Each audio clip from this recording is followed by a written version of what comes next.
dubcnn.com, and we are here with Sugar Free, and he is going to tell us what he's doing right now. Suga. Sorry. Suga. The R make it sound like KBIG radio I'm station. Sorry. Yes, I'm a bit whitewashed here. I'm sorry. It's Sugar Free. There you go. Okay, we're here with Sugar Free, and he's going to tell us what projects he's up to right now. Well, the most current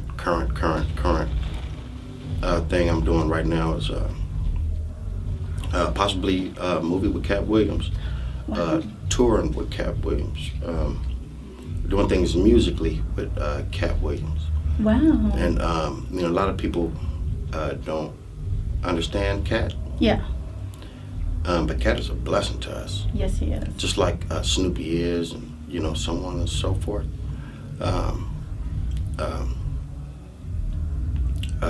Gives us a lot of information that isn't out there, straight for the public. Yeah, real talk. And his story is cool. He got his street story is crazy. How did you guys connect to come up with this? So so he's doing his comedy, and then you're going to do your music at the same time, type of thing. Well, whenever you get certain people in one room, the fireworks just happen. So, I really don't know. I really can't, go from 1 through 10. Okay. About it. I just know that, it's just some good stuff evolving, Wow. So how long ago was this when you guys started this? Me and Katt been good friends. What, Mike? 15, 12 years? Wow. 13 years, yeah. So Yeah. when did you guys start deciding to do this tour? Last night. Oh, really? Yeah. So it's new. Oh, this just in on WCNN. Yeah, last night. Wow, Yeah. that's amazing. That's a great idea, though, to put the comedy with the music right there. Right. So right. is he going to be doing his comedy first, and then you come out with your music? Or? Maybe. I'm not sure. You know what I mean? But one thing about me is that I like breaking the rules. So Yeah. And I really want to put something there that's not there. So this is what I'm hoping for, and what I'm leaning towards. To put something there that haven't been done yet. Wow. Yeah. So then, are you going to be doing? You're not going to be doing a lot of your old music. You're going to be doing new stuff, or? Oh, exactly, and a lot of my old stuff. Have you already written stuff for the tour, or is it for the tour specifically? Well, it's funny you say tour. Oh, I'm sorry. But because he's talking about all of that stuff. You know what I mean?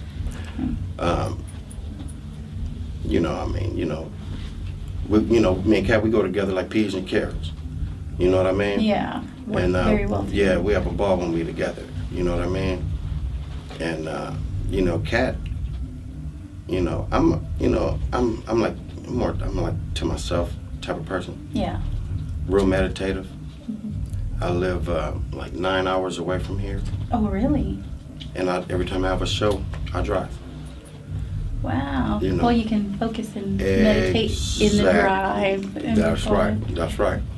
So, I live in a little country town. Big old catfish in the backyard. Got some river monsters back there. Oh, really? Yeah. That's where we should have did the interview. Yeah, at the house down there. Some fishing. Yeah. And, I've been out the way for a while. After my mother passed away, I wanted to be closer to my sister.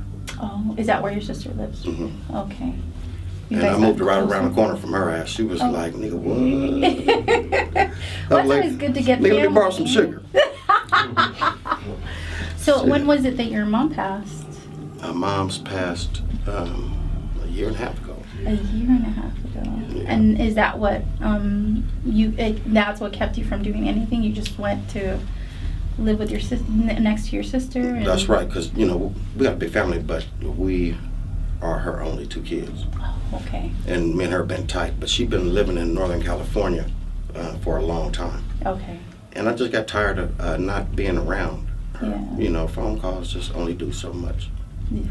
You know. I know. So you know, we tighter than that. And I made that happen, and I got that out the way. You know, I bet that feels really good. It does. Closer It than does. ever. It does. You know, see my little nephew. You know, let my kids play. You know, like little cousins and whatnot. So. Oh, that's good. More Yeah. serene, like you said, meditative. Oh yeah. Okay. Oh yeah. I live next to a herd of sheep. Herd do. of sheep. A whole bunch of grapevines. You That's know, awesome. out towards Napa. That's awesome. That's Yeah. really nice because Yeah. it seems very quiet over there. Uh-huh. So It is. what? So is just recently that you've been starting to go out and perform again, or I get down all the time. all the time? Well, tell us. I'm where you get always on down. stage. I always got a mic in my hand. Oh. I'm always in the studio. Me and Quik did the House of Blues last night. Yeah. Sold it out. You As know, it should. As it should. we got down, and you know, our chemistry just still popping. You know, we're getting ready to come out with the Sugar-Free Resurrection record. Oh. Okay. Yeah. When is that coming out? We don't know just yet. Okay. Just yet, but we're working on it. Okay. You know, and we're getting ready to go real hard on it. Awesome. You know, so. So you guys are finished with it, but you just haven't got a release Well, date? we got so many. We got a lot of music done. Yeah. But you know, we want to, you know, really do it right. Well, yeah. The You way know what I you mean? Yeah. A little more decisive what it is. Yeah, that we you want to really capture, you know, what's really going on. You know, stay current. And, you know, just put a good piece together. You know what I mean? Yeah. Songs are songs, but then you have pieces. Yes. You know. Yes. So yeah. Masterpieces. Damn right. Damn right.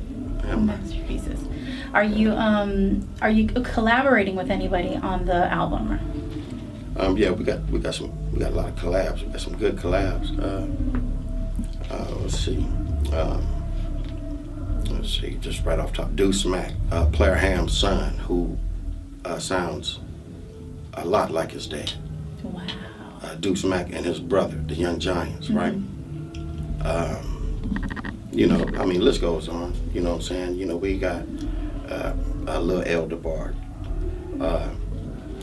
We got L. Wow. It's just a list. YG. Oh yeah, all the little homies, Problem YG. Oh, the loved ones too. Yeah. Snoopy, High C, Second to None. We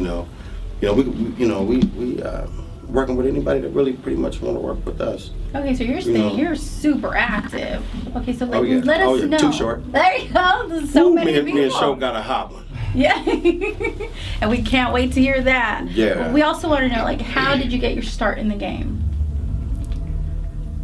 How I got my start in the game. I was in Diamond Bar at my homie Lattice Pad, right? And Lattice, his name was Bootleg, right? And I just rap off the top of the head, you know what I mean? And some of the homies I grew up with in Compton, Tone was looking for some rappers, right? I didn't know this though, they didn't tell me this. I was like, man, you wanna come to Boots with us? You know, I'm like, hell yeah. So I went up there, I got out. And Black Tone, I guess they let Tone hear the music. And Tone was like, who's this dude right here? And they didn't want to tell me. For about 3 months went by. Really? And the homie Lebo called me, he said, hey, Royal Rock, that was my rap name. Royal Rock. Oh, Royal Rock. Yeah. A breakdancing ass, pop locking ass name. But, did you? Well, yeah, we still get in. We be hitting like a motherfucker. Yeah. Oh, yeah, that's some afterwards. What's up, cool boy? What's up, cool boy? West Coast Pop. I was at my homie Lattice's house, called him Bootleg from Diamond Bar. And a couple of my partners that I grew up with in Compton, Tony Lane, Black Tone, was looking for some little rappers, right? And but they didn't tell me that. Okay. So they asked me, you want to come to the Lattice's house and get down with us? I was like, yeah. So, you know, I went up there, got down, freestyle, did my thing. Was having fun with it, you know. And I guess they took the cassette. Oh, cassettes. Cassette. Cassettes. This was a cassette. back to Black Tom. Black Tom was like, oh, that's cool. You know, he didn't like what they did, but he was like, who's this dude? You stood So out. they didn't tell him. So it took the DJ to tell me. It was like 3 months later.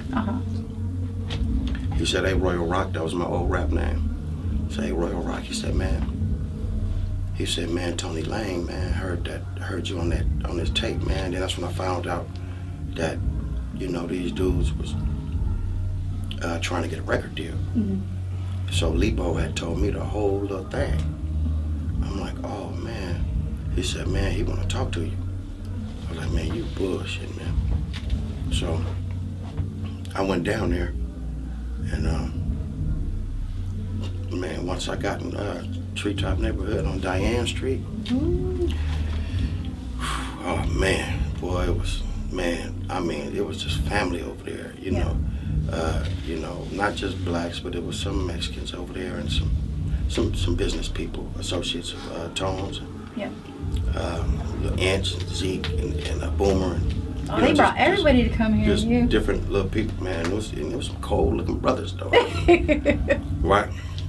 And I was nervous to the motherfucker, I ain't gonna lie. Right?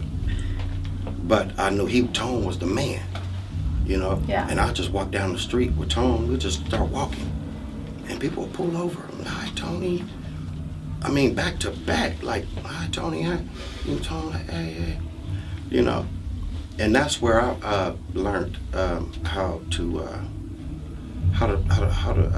I deal with the people. I deal with the fans. I kick it with them. Yeah. You know, it ain't hard to get me, you know, to go meet with you and chill with you and talk about your ideas. Yeah. Because nobody never done that for me. Yeah. And I remember in the beginning I wanted that, but that never really happened. So Tom was like, "Is this you rapping on this?" I was like, "Yeah." He said, "You freestyling?" I said, "Yeah." He said, "Can you do it right now?" I said, "Yeah." So I pulled these tapes out of my pocket, right? And all his homies started laughing. It's like, this nigga ready, right? He's like, he got his stuff together. So we popped it in, and I just started busting. He said, "You want to make some records, man?" I said, "Hell yeah, man. This is my dream." Wow. Yeah, and I always knew that it would happen the way that it happened, because I never sent nobody my music or, you know, asked for a record deal or none of that. I figured that I would one day be tight enough that someone would give me one. Wow, it was like a feeling you had. You know, I was that determined, you know, and that's the way it happened. And I knew I would win with Tony Lang. Wow. And the rest is history. Ted became my manager, and which Ted is from that area, that part of the neighborhood. And we just start going from there, just from the dirt, from the soil. Wow. Yeah, and it made it what it is today. He introduced me to Quik like some years later. Yeah. You know, once I got tight, you know what I mean? Yeah. But it took some, it took me to go back to jail a few times, you know, be behind them walls. You know what I mean? I was kind of hard-headed, but I still had this dream. Yeah. You know? And then I got out one time, and I changed my name. Well, I had a big old rap folder, right? I said, "Tom, man, I changed my rap name, man." He said, "What is it?" I said, "Sugar Free." He said, "No." He said, "No." I said, "Man," I said, "I'm telling you, man, I got this whole little thing, man." He was like, "Nah." Epiphany. Yeah. But it worked out. It worked out. Oh, it worked out very well. Here we go. Worked out very well. Yeah. Okay, so what is your opinion on the rap game as it is now in contrast as it used to be? I like where it's going. I like where it's going. I like where it's going. You know, the fact. I mean, we came from when they tried to ban rap. You know. Yeah. You know, out there with the bulldozer and you know, trying to tell us how to talk and I mean, come on, man. The Constitution is the Constitution, man. It's freedom of speech, and me being able to get my frustrations out on the microphone helps me, and it's good therapy for me as well as the people who choose to listen to what I have to say. Exactly. Because all it really was is just my own medicine. I was just creating my own medicine so I could feel good. Artists being able to express. Right. And my whole, my baby mama took my son from me. And that, you know, really, really bothered me. When did that happen? That happened, Michael, that happened about 24 years ago. Wow. Yeah. Yeah. 24 years 24 ago. years ago. He was 6 months Wow. when she took him.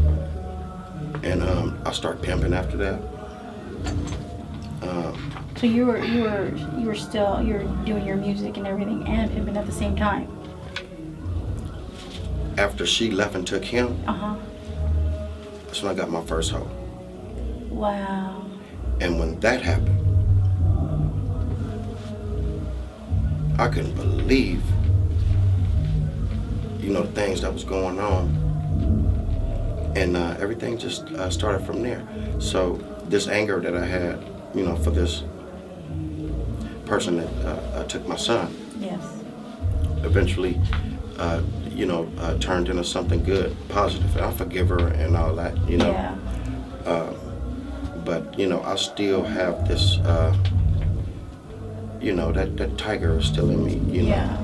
You know, so, yeah, all these years I've been pretty much talking about my bitch. Wow. Everything's about one person. Yeah. Oh, good thing. I feel safe. Okay, so what is you've been through so much, and you've proven to be a very, you know, integral part of the DJ Quik camp. So how does it feel to be an integral part of the DJ Quik camp? You know, I remember like doing licks, on my way to do licks and shit, listening to Quik's music, you know, and I remember telling myself, man, this dude got to make his own music because he rapped too good to it.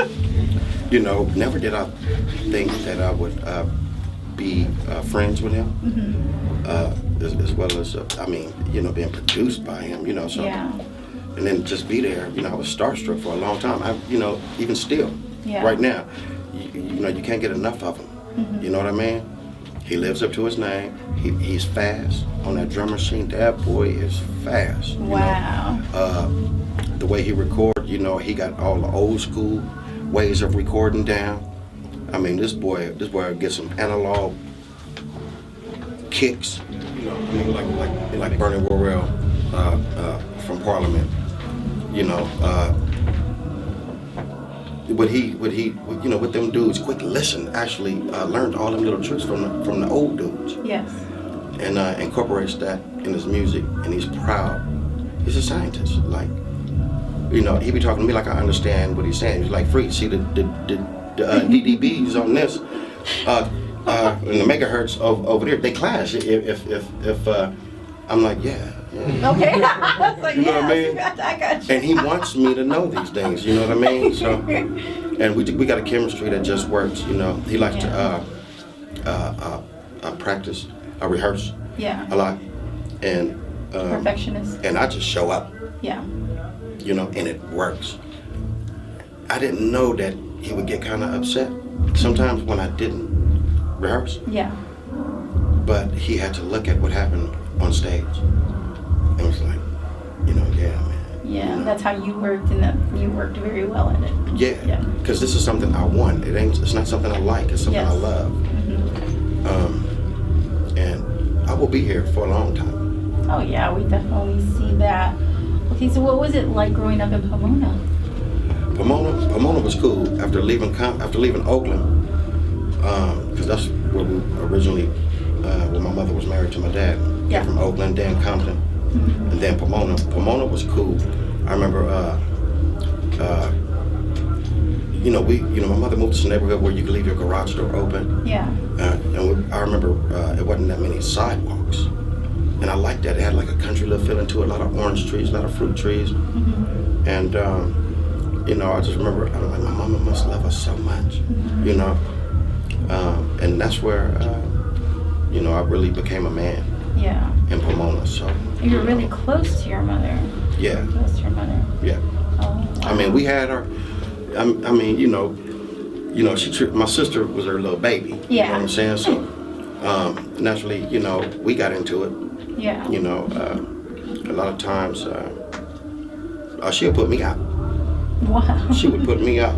Like back in my YA days Yeah. and little county camp days and shit. She if I didn't have the dishes done by the time she came home from work, she was calling my PO. Ooh.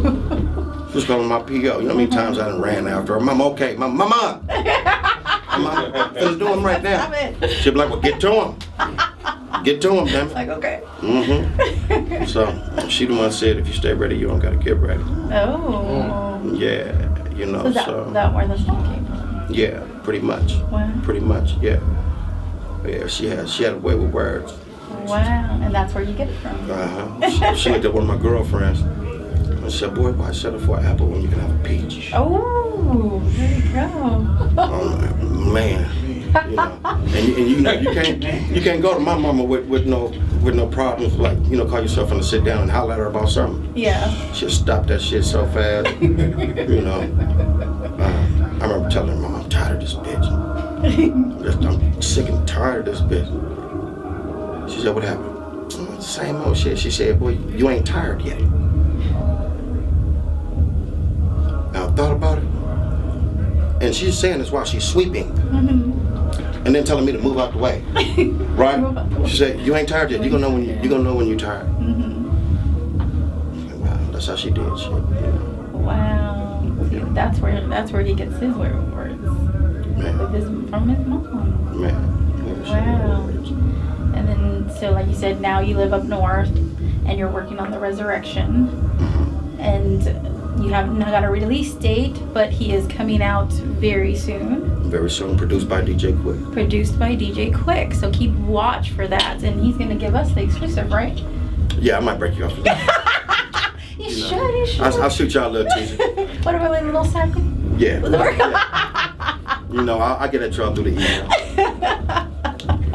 Okay, so he said it here. We got it on camera. Well, somewhat.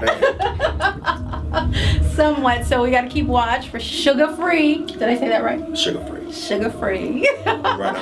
With dubcnn.com. Say that. Dubcnn.com. Sugar Free. Your friendly neighborhood player partner, Sugar Free. Dubcnn.com. Man, I'm from the group here. Tear the stage up. Do what I do, man. I love y'all.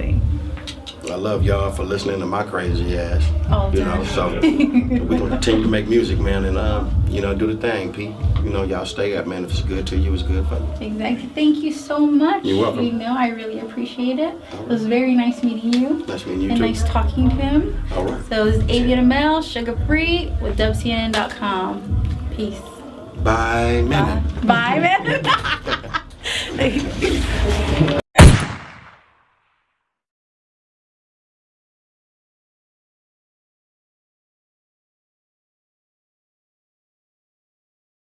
What's up, y'all? This is Cash Flow. For those who don't know, used to be the host of the hip hop show on LA TV back in the day. Been doing my thing. For those who don't know, I got an album coming out. It's called Never Underestimate 2.0. We got Akon on there, Booyah Tribe, Sendog from Cypress Hill, quite a few artists. From what I heard, I'm gonna have Roger and Sugar Free on the same track. So be on the lookout for that as well. Also look out for my group called Immortal Outfit. You know, we're doing our thing. We got a few videos on YouTube, and we got a 20 song album coming to y'all. I mean, we're about 50 songs in, but we can only release them 20 at a time. So anything less than that is uncivilized. So keep it in mind. Look me up, Cashflow, CASHPHLOW, from the Immortal Outfit clique. Look us up, West Coast, Dub CNN. Peace.